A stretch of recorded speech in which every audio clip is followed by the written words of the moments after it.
Family dinner. Everyone's laughing about something that happened last week. Then someone brings up that time you got in trouble at school. The mood shifts. Eyes roll. Your mother sighs that familiar sigh. And just like that, you're 8 years old again. The one who ruins everything.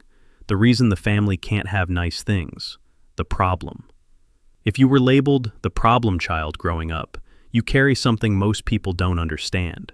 It's not just a memory. It's an identity that was assigned to you before you were old enough to fight it. And here's what nobody tells you. You probably weren't the problem at all. You were the truth teller in a family that needed someone to blame. The mirror reflecting back what everyone else was pretending not to see. Because family therapists know something your relatives never admitted. The problem child is often the healthiest person in a dysfunctional family. You're the one who recognized the harmful patterns, who refused to tolerate the unspoken rules, who dared to react honestly to situations that weren't okay. And your family couldn't handle that, so they made you the problem instead of facing what you were pointing at. Think back to when it started. You weren't born the problem child. That label came later. Maybe you questioned things other kids just accepted. Why does dad drink so much? Why does mom get so angry? Why do we pretend everything's fine when it obviously isn't? Or maybe you had needs your parents couldn't meet. Emotional needs, attention needs, validation needs. And instead of acknowledging they couldn't provide what you needed, they made you wrong for needing it. You became too sensitive, too demanding, too much. Family systems theory explains this perfectly.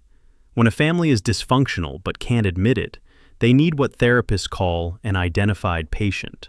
One person to carry the family's problems. One person to blame when things go wrong. One person whose behavior distracts everyone from the real issues festering underneath.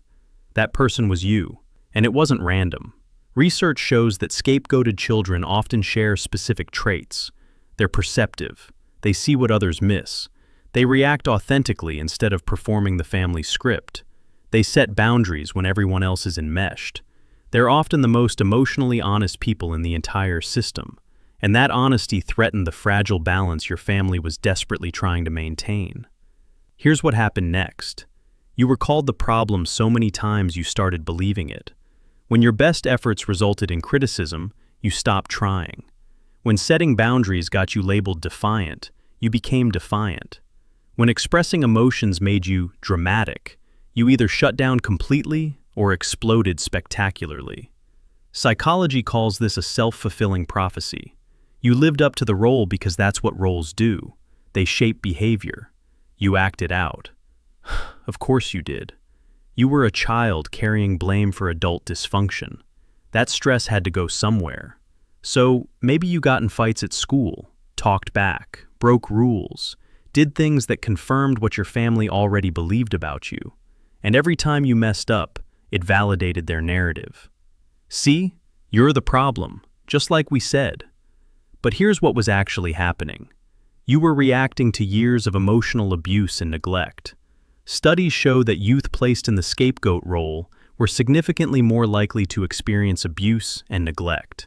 Your bad behavior wasn't proof you were bad. It was proof you were hurting, and nobody was listening.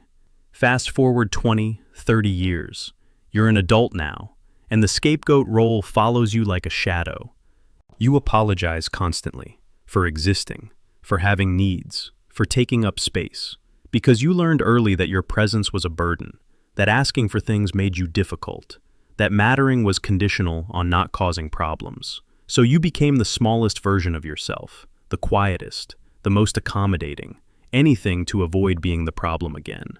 Or you went the opposite direction. You became fiercely independent, never ask for help, never depend on anyone, never let people see you struggling. Because vulnerability in your childhood meant ammunition, needing support meant being weak. So you built walls so high, nobody can climb them. And you're lonely inside a fortress you constructed for protection. Research shows adults who were scapegoated as children struggle with specific patterns. Toxic shame, the internalized belief that you're fundamentally flawed. Low self-esteem that no amount of external success can fix. Relationship issues, because love feels transactional. You expect to be tolerated, not celebrated. To be kept around as long as you're useful, then discarded when you're not. And here's the cruelest part. You often gravitate toward people who treat you the way your family did. Narcissistic partners, critical bosses, friends who take but never give. Because dysfunction feels familiar. It feels like home. Your nervous system recognizes the patterns and mistakes familiarity for safety.